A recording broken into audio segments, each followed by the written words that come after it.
everyone, and welcome to God's Plan, Your Part, a podcast where our goal is to read the entire Bible in a year, seeking to understand God's plan of redemption while discovering daily and practically your part in it.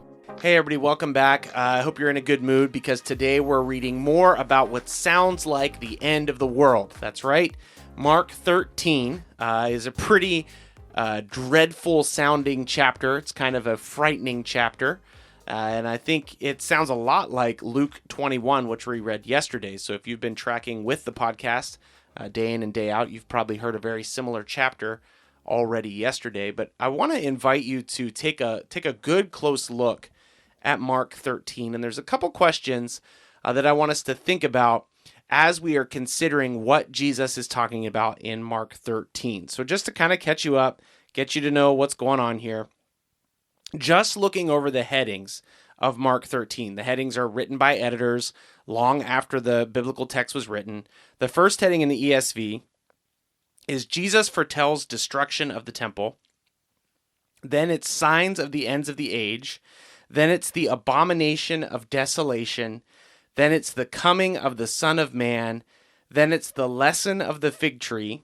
And then no one knows that day or hour. So even if you don't read the verses and you only read the headings, which if you tell the truth, I will tell the truth. Sometimes I simply look over the headings. And a side note here, those headings are not Holy Spirit inspired. They weren't in the original text.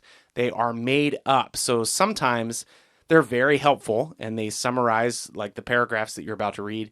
Sometimes they actually can mislead you and get you to believe something before you even read the text. So sometimes those headings are not really helpful because they get you to believe something about the text before you read it.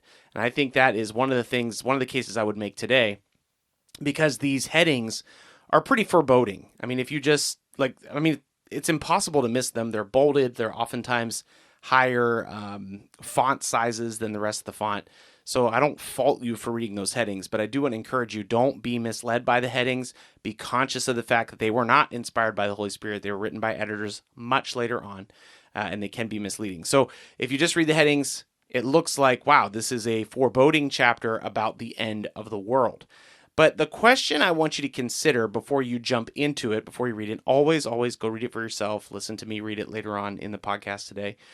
What is Jesus trying to do with this conversation? What is Jesus' intent with this conversation? And I think there's two possible routes you can go, and depending on your opinion on those routes, it'll really influence what Jesus is talking about. The first possibility is that Jesus is telling his disciples about how the world will eventually end and what it will be like before he returns. So that would be, Jesus is speaking about something that has not yet occurred, even in our day and age, and he is allowing his disciples to know about it, I guess, to continue to preach and teach that this would be coming at some point. It could be that he knew that, like Jesus knew, obviously, that this would be recorded for believers later on, so maybe it's for the benefit of believers later on. What you think about the question is important, and if you think that Jesus is trying to tell the disciples about the end of the world and the returning of himself, then one of the weird tensions that you end up with is, why would he be telling them this? They can do nothing about it. The other possibility is that Jesus is trying to prepare his disciples and those immediately following his disciples for the persecution that is immediately in their future. So when Jesus is speaking about, obviously, the temple being destroyed, the temple being torn down, when he's speaking about the persecution that is to come, when he's speaking about the violence and the fear and foreboding that will be occurring in the city, it is actually for the disciples and the generations after the disciples so that they can be supernaturally prepared for what is going to occur. So I personally resonate more with option 2. I think that Jesus is trying to prepare his disciples well for the persecution that is coming. And the reason I resonate with that is because the persecution did come. There is not a single disciple that was not persecuted in significant fashion. Only John left with his life, and it was because he was exiled on Patmos. and he lived out the end of his days in this island somewhere. The rest of the disciples gave their lives for the gospel. And so that is kind of the lens that I look through.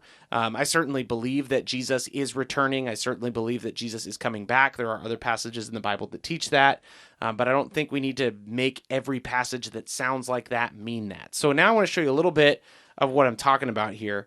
The whole exchange starts with the disciples being overwhelmed with how beautiful the temple is. Now, the temple is not there today. The foundation, the base of the temple is there, and it is fairly magnificent, and it was not meant to be marveled at. So when the disciples are coming into Jerusalem and the people are there, they are moved by the sight of how incredible this temple looks, and it apparently was quite fascinating. And Jesus is kind of a downer and basically says not one of these stones will be left. It's all going to be torn down. So that would be the end of the building, but it would also be the end of how their worship worked, which is pretty significant. And it's very significant that these two things kind of came hand in hand. Like Jesus is on the scene. He's preaching that he is the way, the truth, and the life. Nobody comes to the Father except through him.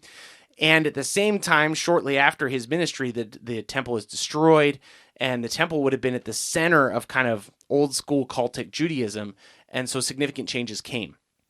So all that to say, he's telling them all these things are going to be destroyed.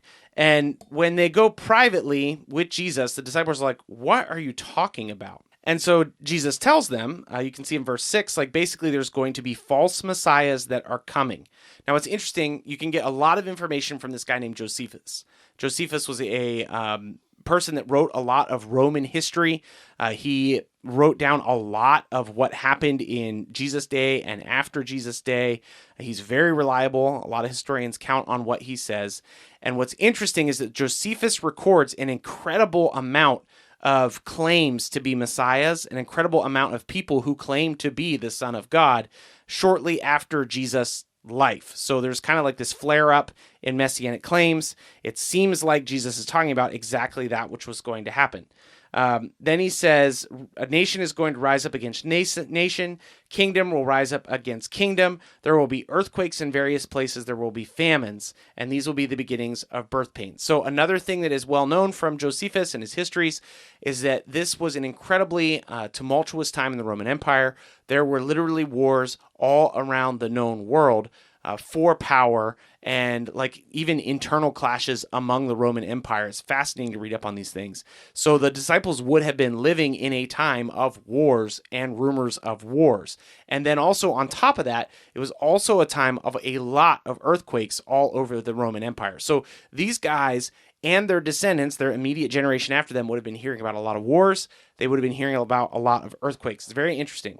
But be on your guard, for they will deliver you over to councils, and you will be beaten in synagogues, and you will stand before governors and kings for my sake to bear witness before them. So he's saying there's going to be a lot of persecution. And brother will hand over brother, and father will hand over child, and child will rise against parents. Like this persecution is going to be widespread. It's going to be everywhere. It's going to be very bad and very painful. That is, in fact, what happens leading up to the destruction of Jerusalem. It's crazy just how much Christians are persecuted. And even after Jerusalem is destroyed, the Christians continue to be incredibly persecuted. But when you see the abomination of the desolation standing where he ought not be, let the reader understand, then let those who are in Judea flee to the mountains. So there's a lot of debate about what this is and what this means, but it's very likely that a Roman army marched into the center of the temple and basically destroyed the temple. There's a lot of different theories on this, on what this could be. The most compelling one seems to be when the Roman army actually comes in and destroys the temple. There's another thing that happens shortly before the Roman Empire comes in, where there was like a resistance army that set up camp inside the temple. It offended everybody. There's another instance where the Jews were offended by like the Roman symbols, like on their flags that they carried in battle, and on their like staffs and stuff that they carried in battle. Apparently there was a group of Roman soldiers that went into the temple and actually sacrificed animals to the flags and symbols on the main altar, the most holy place. So this was a desecration as well. But it seems like Jesus, and therefore Mark, Mark recording Jesus, is trying to speak about this desolation. And then he tells the people like to run away, basically. Like it's going to be bad. And so I think Jesus is trying to prepare his disciples for this time and the people that are coming after this time to be ready for what is happening. So then he talks about tribulations that are coming and how the Son of Man will be coming in the clouds with great power and glory. It makes sense. Like there's different groups. Some people say that this is still about the destruction of Jerusalem. Other people say that this is like Jesus pivots and now is talking about the end of the world and the return of himself. But basically, and this is the thing I want to leave with everybody, basically, the point of Jesus saying these things is to be prepared. You can see how he ends out the chapter with verse 35. Therefore, stay awake, for you do not know when the master of the house will come in the evening or at midnight or when the rooster crows or in the morning, lest they come suddenly and find you asleep. And what I say to you, I say to all, stay awake. So this is a message to Jesus' disciples to be prepared, to be awake, and to be on guard. It's really, really interesting because shortly after Jesus tells them to be awake, we'll be hearing a story about Jesus praying in the garden and they are asleep. Now, I don't think that Jesus is speaking specifically about that, but I also don't think it's by accident that the disciples are oftentimes not on guard, and Jesus is encouraging them to be on guard, to be prepared. So I think this message to them is you don't know when judgment is coming.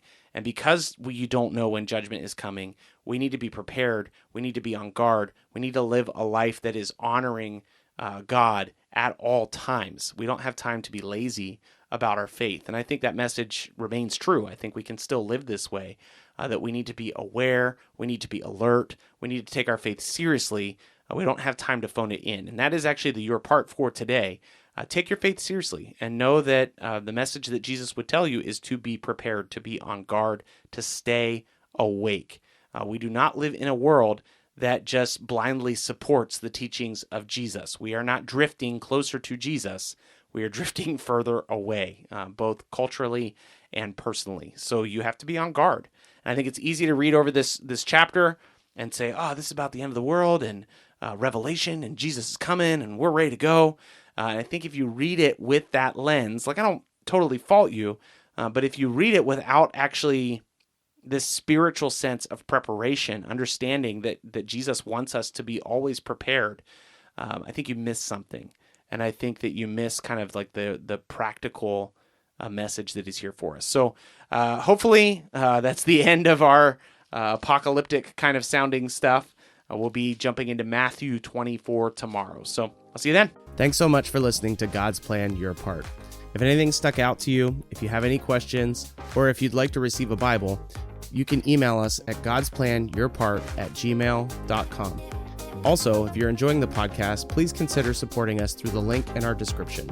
We love that you're on this journey with us, and we hope you have a great day. See you tomorrow.